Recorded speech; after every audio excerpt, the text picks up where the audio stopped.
여러분 안녕하십니까. 광주교육대학교 교수 박남기입니다.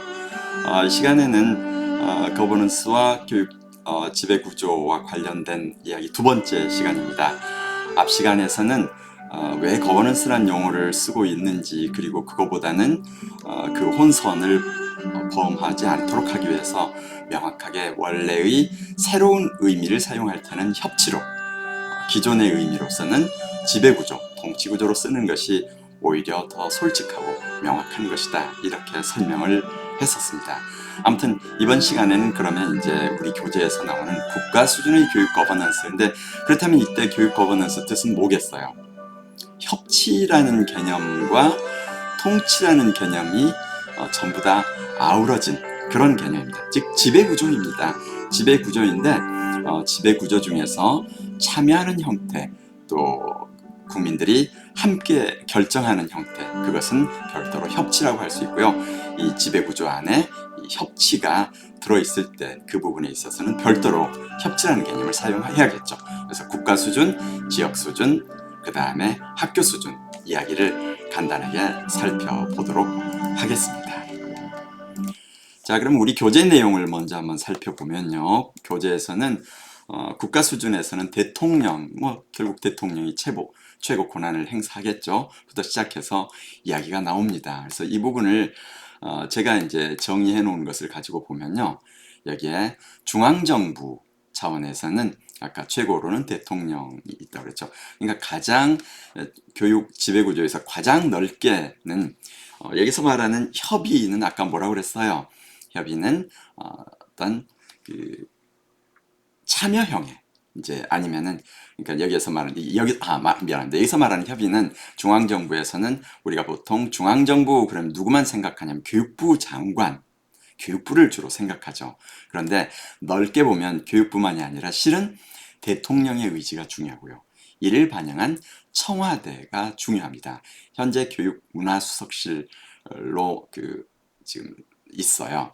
그래서 여기에 청와대가 상당히 의미를 갖고 있죠. 그러니까 우리가 초중등 교육 지배구조, 아까 거버넌스라고 했는데 교육 지배구조라고 여기서 쓸게요. 교육 지배구조라고 했을 때 가장 좁게는 장관, 그러니까 교육부, 좀 더 넓게는 대통령과 청와대까지 포함하는 것, 더 넓게는 거기에다가 더해서 국회, 그 다음에 법, 그러니까 사법부까지를 포함한 개념으로 할 수 있다. 사법부가 무슨 정책 결정 기능을 하고 있냐고요? 이미 여러분에게 정책 결정권을 사법부도 행사하고 있다고 이야기했죠.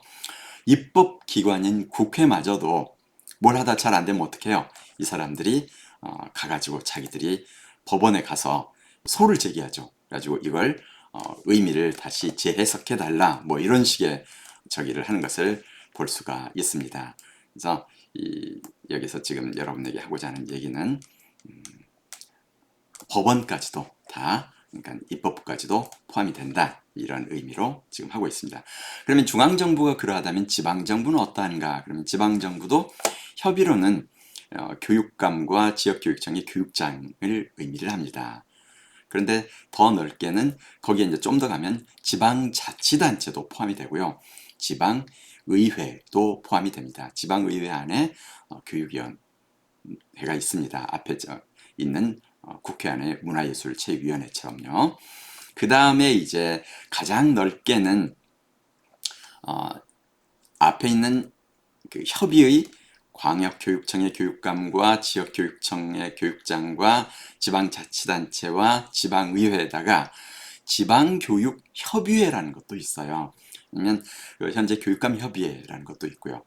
지방교육협의회라는 게 뭐냐면 지방자치단체와 교육청이 다 교육 권한을 갖고 있다 보니까 서로 협의할 필요가 있어서 만들어진 기구가 지방교육협의회입니다.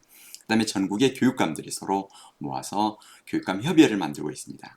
그러면 학교 차원의 지배구조는 어떤가 보면은 학교장이 과거에는 전적으로 하다가 현재는 학교 운영위원회가 만들어졌죠.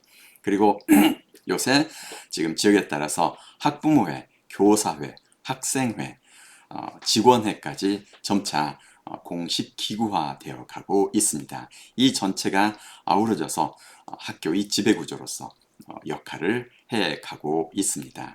그러니까 이렇게 새로운 운영위원회랄지 학교 자치기구 이러한 것들은 새로운 의미의 거버넌스, 즉 협치 개념에 의거해서 만들어지고 있다. 이걸 우리가 알 수 있죠. 그러니까 이제 여러분들 머릿속에 구조화가 됐죠. 지금 여기에서 교육 거버넌스다, 뭐 중앙정부의 거버넌스다, 뭐 이렇게 표현하는데 애매한데, 그게 거버넌스란 말이 실은 명확하게 지배구조, 통치구조를 의미한다. 그 중에서도 때로는 다양한 사람들이 함께 결정에 참여하는 과정, 프로세스도 있고 네트워크도 있는데, 이런 경우는 협치, 즉 좁은 특별한 의미의 거버넌스가 거기에 적용되고 있다. 이렇게 해서. 근데 여러분들이 아무 생각 없이 거버넌스란 말을 쓰다가 오히려 우리말로 해서 오히려 혼란스러울 수도 있는데요. 하여튼 감을 정확하게 중심을 잡아가십시오.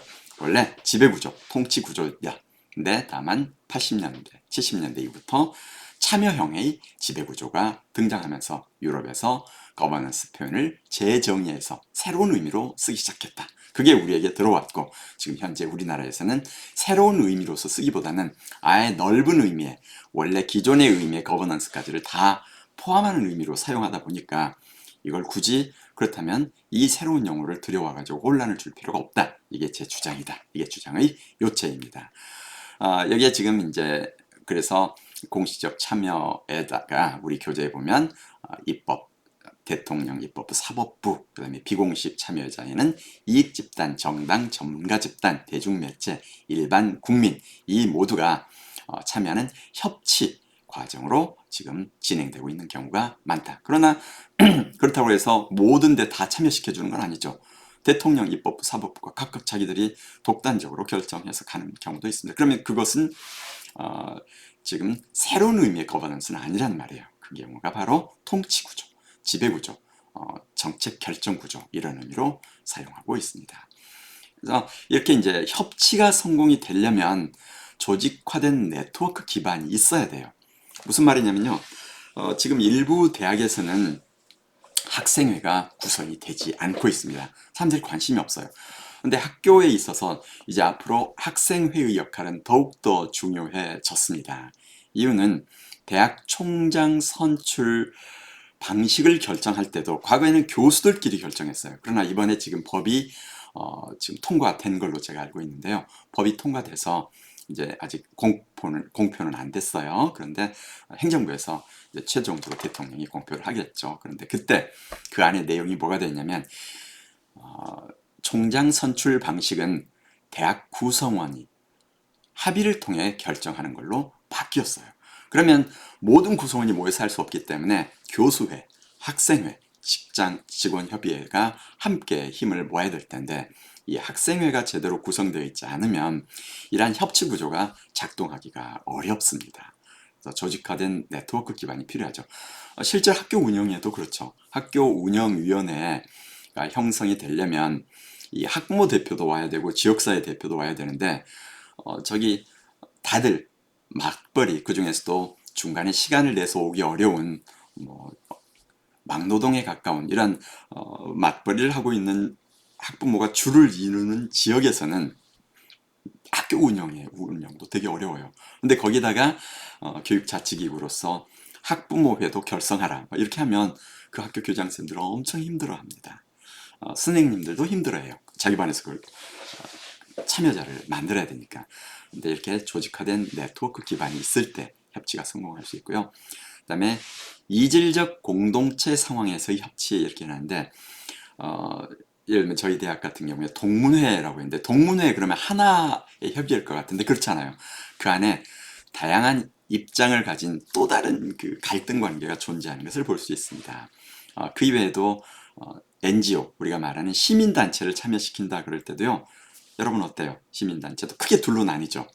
진보단체와 보수단체, 이들 간에도 서로 충돌하는 것을 볼 수 있습니다. 그러다 보니까 정부는 자기 정권의 입맛에 맞는 시민단체를 참여시키고 나서 우리가 협치를 이루었다 이렇게 얘기하는데, 또 그건 아니겠죠. 아무튼 이런 것들도 여러분이 함께 생각해 볼 수가 있습니다.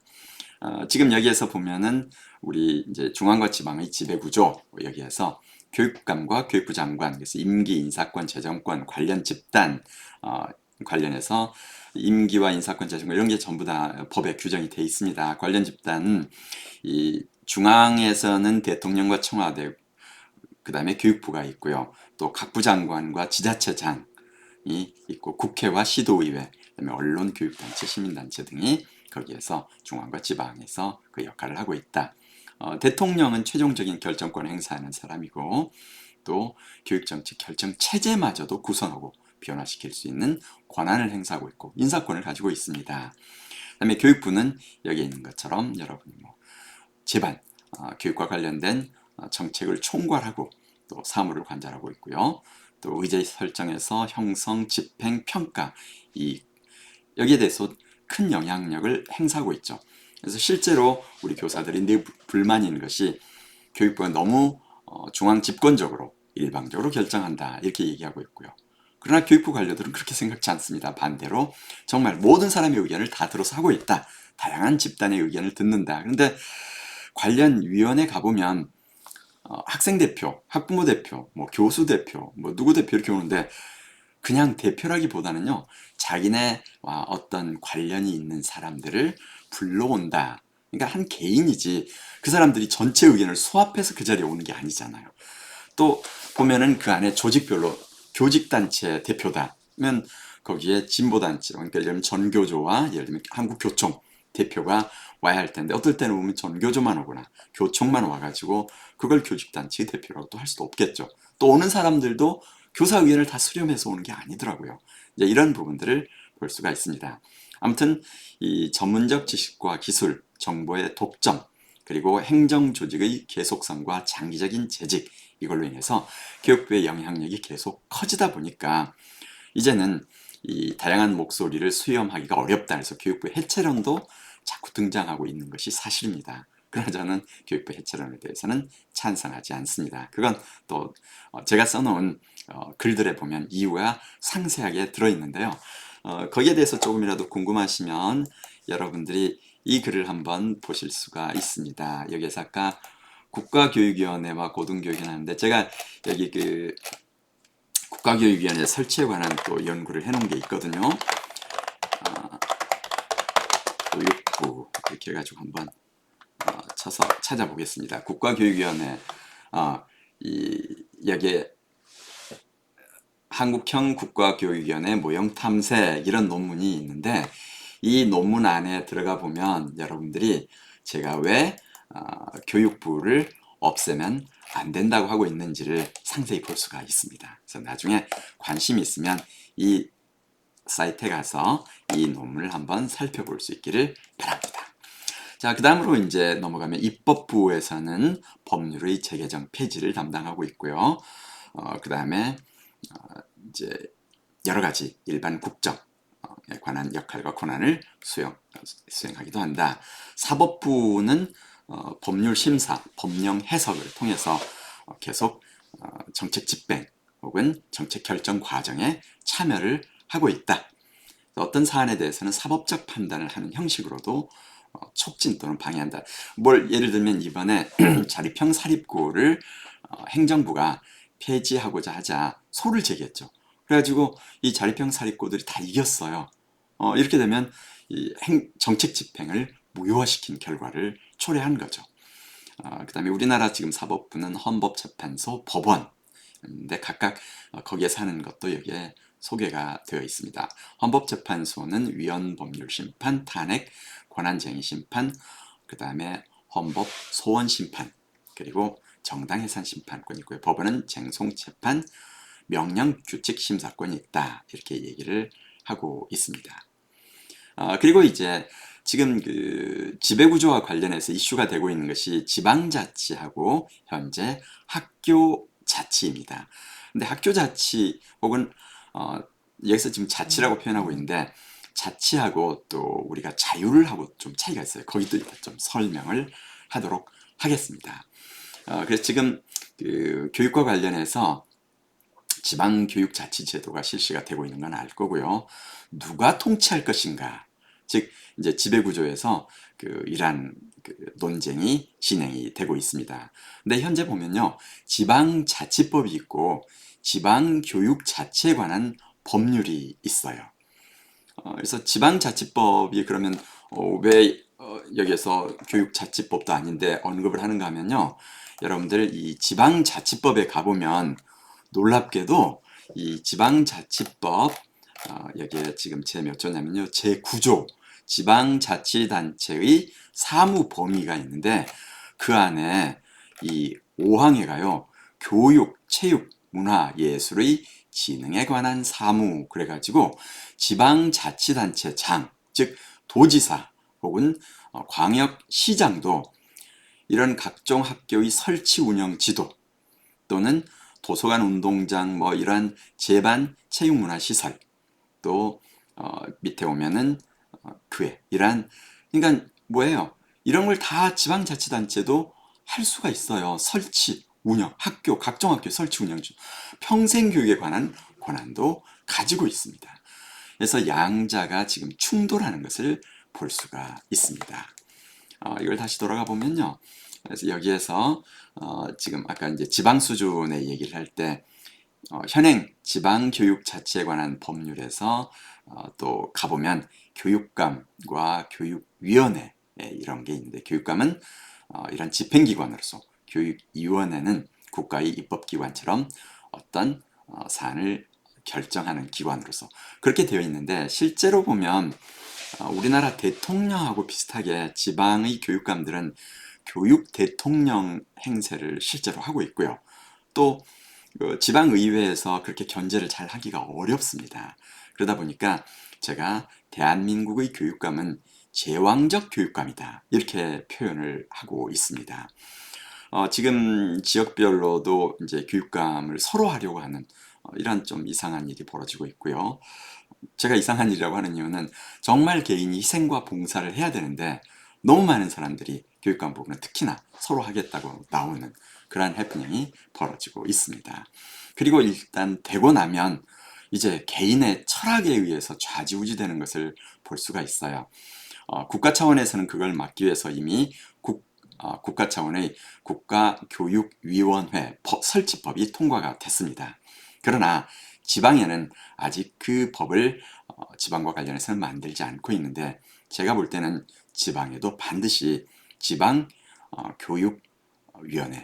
국가교육위원회처럼 지방교육위원회법이 만들어져서 교육감이 바뀌면 그냥 크게 지역교육 정책이 흔들린 일이 없도록 가지 않아야 될까 이렇게 생각을 하고 있습니다. 지금 그 지방의회 안에 지방교육위원회가 들어가 있어요. 과거에는 별도로 뽑았는데 다만 제주특별자치도법에 의해서 제주도만 현재 별도로 교육 의원제를 도입해서 그러니까 과거처럼 그냥 가는 거죠. 우리도 과거에는 다 지방교육의원제가 따로 있었어요. 지방교육위원이. 그런데 지금은 통합이 됐다고 그랬잖아요. 일반 지방의회 의원을 뽑아가지고 그들 중에서 원하는 사람 혹은 당에서 임명한 사람이 교육을 맡고 있는데 이건 국회도 그렇죠. 제주도만 과거의 양식을 유지하고 있고요. 여기에 대해서도 현재 찬반 논란이 진행이 되어가고 있습니다. 지방 수준에서는 교육감이 있고요. 그 다음에 교육위원회가 있고 제주도만 따로 있다고 얘기를 했어요. 그 다음에 교육감이 하는 일, 또 뭐 여기에 보면은 이제 중앙정부에서 하는 업무를 지금 상당히 시도교육청으로 내려 보내고 있습니다. 지방교육자치를 강조하게 하는 거죠. 그러니까 여러분 지금 지방교육자치하고요, 교육지방자치도 상당히 뉘앙스가 다르고요. 뜻이 다릅니다. 지방교육자치단체라고 할 때는 지방이 더 앞서요. 지방 중에 여러 가지 사무가 있는데 교육 사무를 따로 담당하는 기관이다 이러는 거고요. 교육 지방자치단체다 이렇게 되면 교육이 앞에 나가는 거예요. 지방자치단체 중에서 교육을 대변하는 지방자치단체가 따로 있다 이런 의미인데 우리나라에서는 지방교육자치단체라는 표현을 쓰고 있고 이 표현은 현재 지방자치법에도 나와 있는데 궁극적으로 지방교육자치단체를 독립된 기구가 아니라 지방자치단체 안에 포함시키고자 하는 의도가 있고요. 또 그쪽으로 차츰차츰 진행되어 가고 있는 것을 볼 수가 있습니다. 여기 보면은 지금 그 중앙정부 차원에서 하던 상당 부분의 업무가 시도교육청을 포함한 교육청을 포함한 지방교육자치 부분으로 이양이 되고 있다. 그리고 또 시도지사의 교육 부문에 대한 역할이 점차 중요시되고 있다. 이걸 알 수가 있습니다. 그다음에 지방 수준의 교육 지배구조, 여기서 이제 책에서는 거버넌스는 지배구조의 주요 행위 주체 그랬을 때는 여기에 참여형 주체로서, 그러니까 정부 주도로서는 지방자치단체, 교육자치단체가 있고요. 또 지방의회, 교육의회가 있고, 그 다음에 그 밑에 이제 여러 가지 행위 주체들이 학부모부터 시작해서 교육 NGO 뭐 이런 다양한 것들이 옵니다. 근데 앞에 지금 우리가 여러분에게 자율과 자치를 좀 명확히 하고 가야 된다고 하는데, 지금 학교 자치라는 표현을 쓰고 있는데요. 이 법률적으로는 타당한 용어는 아닙니다. 자치라고 할 때는 아예 위임을 받은 행정 업무를 수행을 하는데, 이 자치는 스스로 자기를 다스린다. 그러니까 우리가 지방교육자치단체라고 할 때는 어디에서, 또 지방자치단체 할 때는 뭐예요? 주민이 장을 직선할 때를 자치단체라고 부릅니다.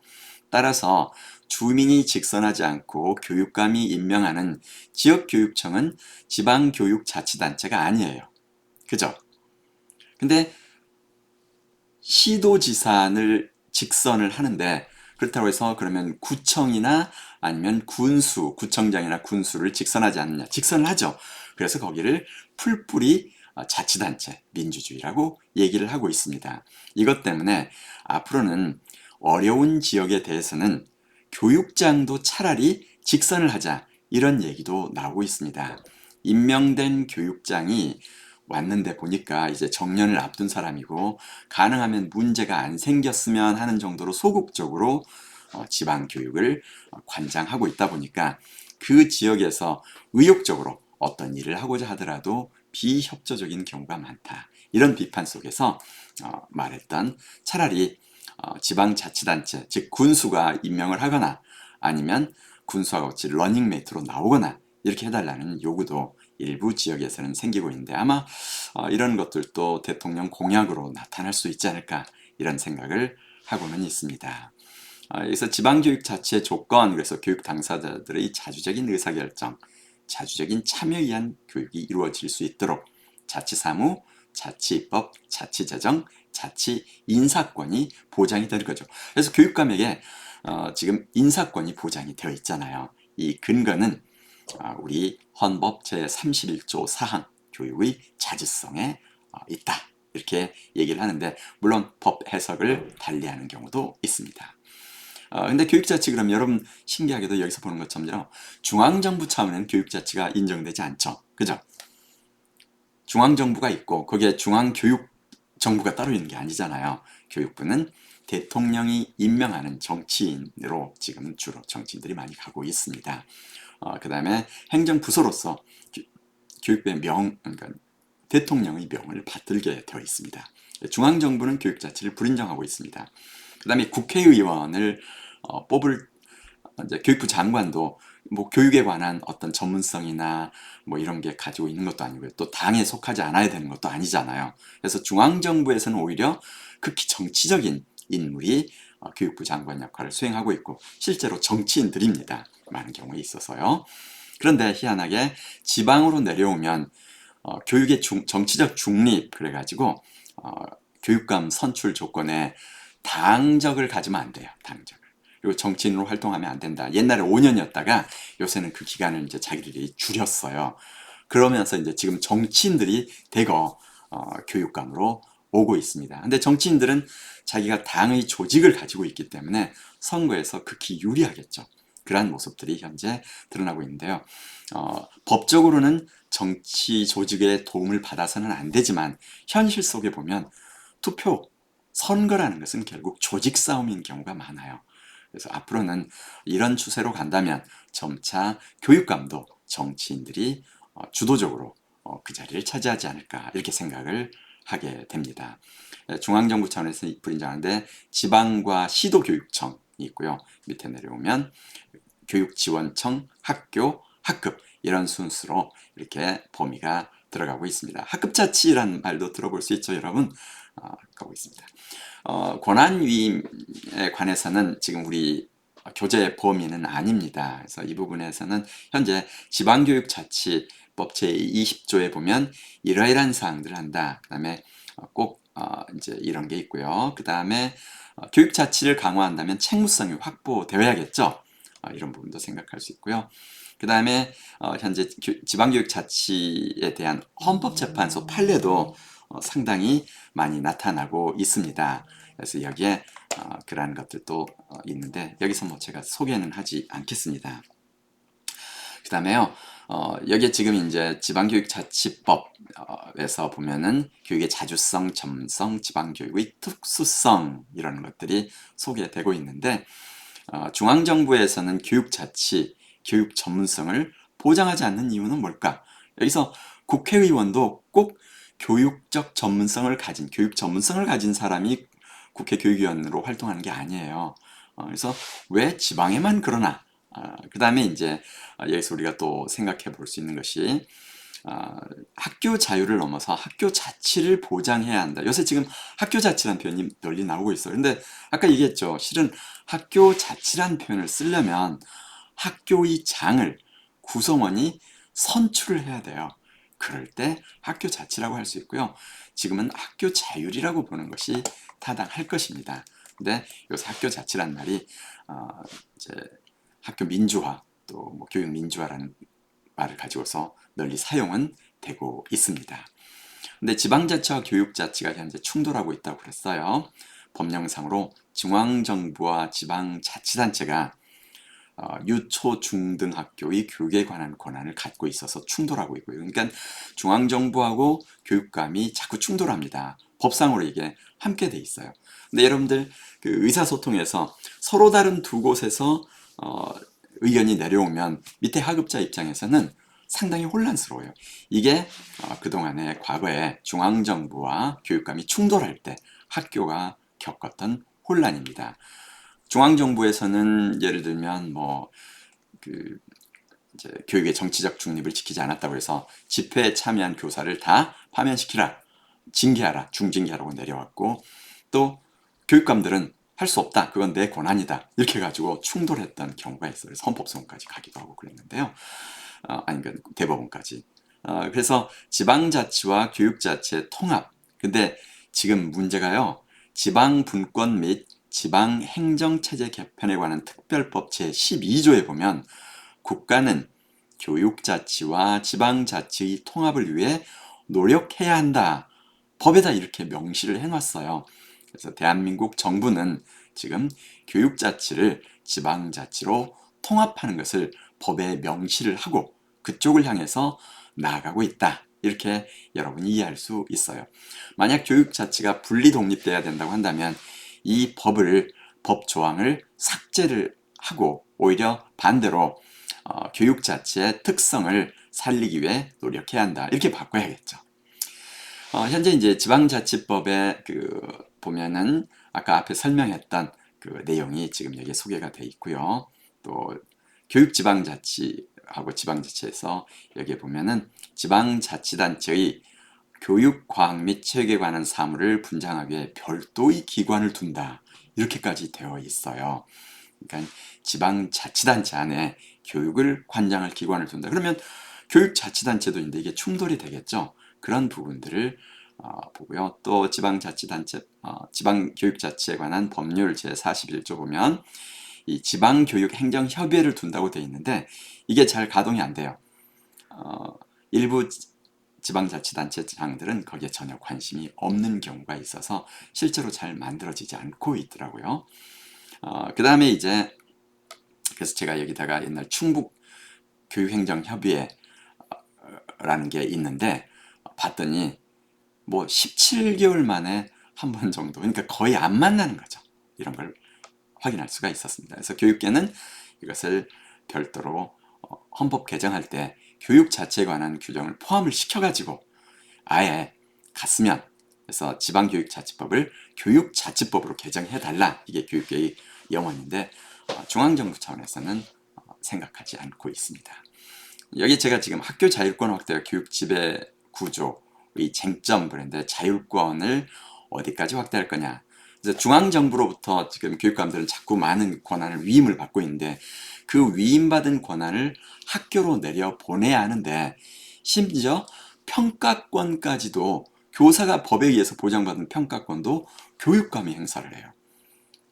대표적으로 서울 같은 경우를 보니까 1학년들에게 받아쓰기를 시험을 보게 해서는 안 된다. 이렇게 공문이 내려왔고 초등학교 교사들이 자기의 권한임에도 불구하고 교육감의 명령에 의해서 하기가 어렵게 됐단 말이에요. 뭐 굳이 한다면 할 수 있지만 교사들도 그냥 안 하다 보니까 편해져 버린 거예요.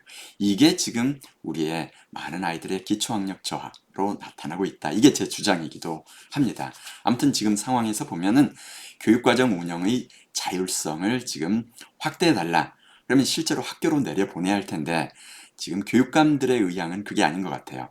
중앙정부로 받아서 나의 교육 권한을 더욱 확대를 하고 내가 제왕적 교육감으로 군림하고자 하는 의도가 있는 게 아닌가 이런 의심을 받는 정황이 많습니다. 그래서 그게 실은 학교 차원으로 내려가야겠죠. 아니면은 말씀드렸던 것처럼 아예 우리가 지금 지역교육청, 교육지원청이라고 부르거든요. 거기에는 교육장이 있죠. 교육감이 아니라 이 교육장에게 또 독립적 권한을 행사할 수 있도록 해당 지역에 관한 권한은 많이 내려보내야 될 것 같아요. 그리고 진정한 교육 자치를 이루려면 차라리 그쪽으로 내려가야 될 것 같고요. 그래서 제가 볼 때는 아예 지금 현재 시군 구청장, 그 다음에 시장, 그리고 또 군수를 직선을 할 때 시범적으로 아주 형편이 어려운 지역에 대해서는, 그러니까 좀 소외된 지역에 대해서는 교육장을 아예 직선으로, 물론 그때는 당분간 교육계 인사를 가지고서 할 수 있도록 한정을 해야겠죠. 그렇게 가지고 함께 간다면 아마 지역이 교육을 통해서 부활할 수도 있지 않을까 이런 생각을 하긴 합니다. 책무성 확보체제 구축이 필요하다. 자율권을 주면 통제권을 어떻게 조화할 거냐 이게 중요하겠죠. 이제 그 다음에 나오는 것이 학교 자율화 정책인데요. 지금 이제 학교 자치라고 표현을 하고 있습니다.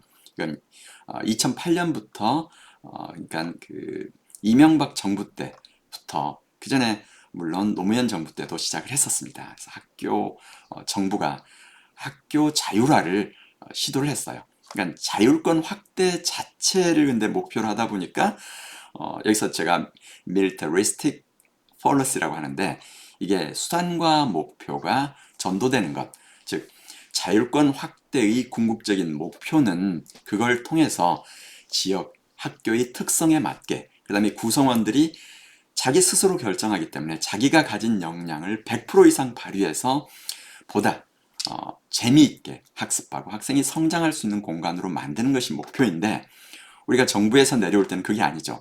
그냥 자율권 확대 자체가 목표가 되다 보니까 학교 운영위원회를 강제적으로 구성해야 됐고 또 운영위원회 구성이 안 되면 이제 교사와 학교장이 엄청 고생을 하느라고 오히려 수업을 소홀히 해야 되는 그런 상황도 있었고요. 이래서 이 수단이 목표가 되는 것을 독재적 오류, militaristic policy라고 합니다. 그래서 이런 부분이 있었고요. 그 다음에 학교 자율권 그랬을 때 초기에는 주로 학교장에게까지만 그 권한이 갔어요. 그러니까 학교장의 권한이 확대되는 것이지 구성원에게는 그 권한이 잘 가지 않는 이런 문제가 있다 보니까 그 이후로 학교 자치란 말이 나오면서 학생회, 학부모회, 교사회, 직원회를 결성을 해서 여기에서 결정을 하자. 그럼 여긴 진정한 협치이고 70년대 후반, 80년대 유럽에서 등장했던 좁은 새로운 의미의 거버넌스가 여기에 적용이 되는 거겠죠. 이제 이걸 여기서 설명을 하고 있습니다. 제가 여기에서 자유를 넘어서 협치로 이렇게 얘기하고 있는데 학교 민주화는 학교가 가진 권한을 구성원이 공유하는 것, 즉 협치로 나아가는 것이다. 학교장의 권한 확대하고 민주화의 관계를 그럼 어떻게 할 거냐. 근데 지금 여기서 여러분이 관심을 가져야 될 건요. 그러면 왜 학교장은 그 권한을 구성원에 다 넘기지 못하는가 하면요. 현행 법상 학교 경영과 관련해서 발생하는 문제의 최종 책임자가 학교장으로 되어 있어요. 그러면 학교장은 책임은 내가 져야 되는데 결정은 다른 사람들이 한다? 이런 문제가 되죠. 만약에 학교 자치가 제대로 수행이 되려면 그러한 법적인 개선도 필요하겠죠.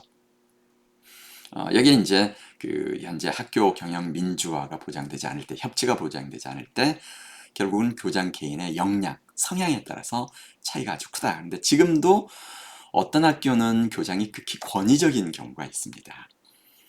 어떤 교사, 신규 교사 그 얘기를 했어요.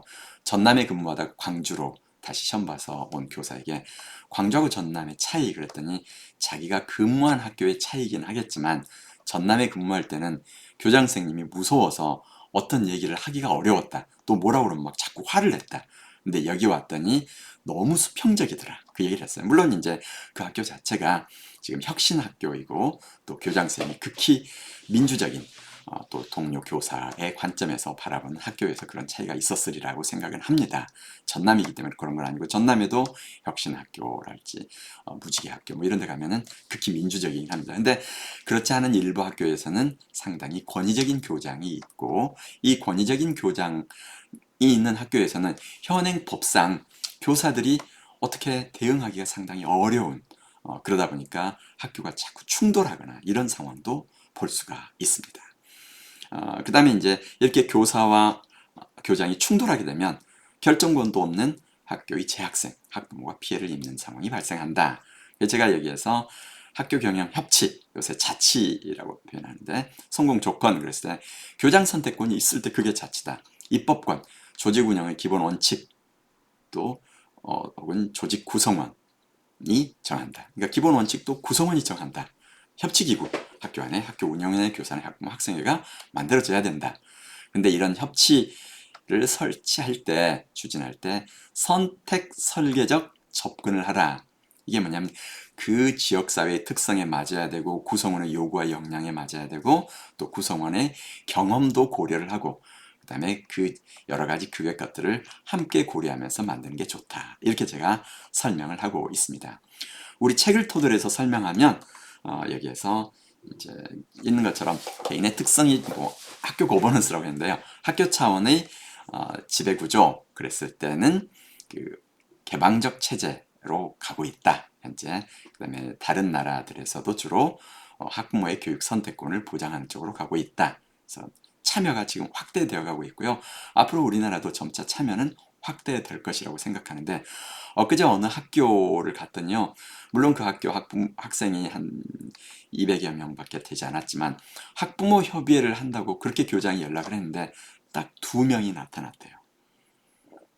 물론 코로나 상황이라는 것도 있고 근데 그 지역은 아주 어려운 맞벌이 부부가 주를 이루고 있어요. 부모가.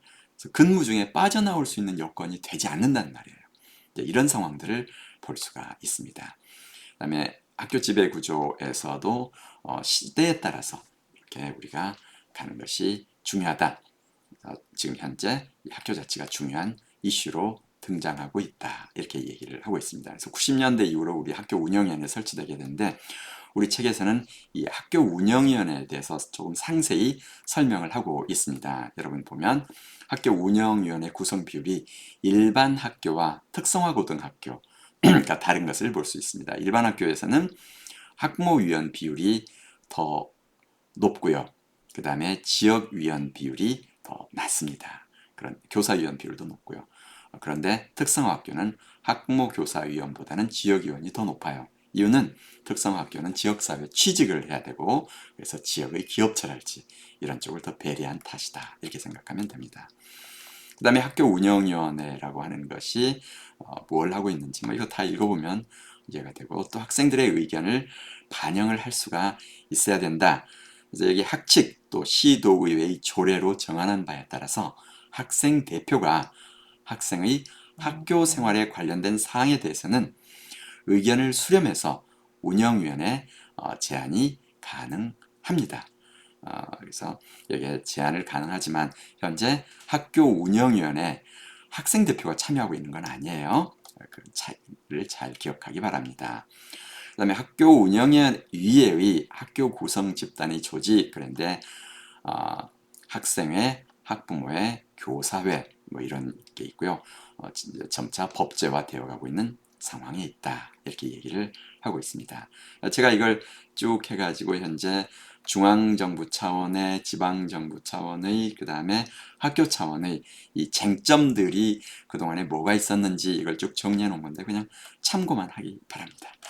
자, 이제 여기까지 해서 여러분들하고 같이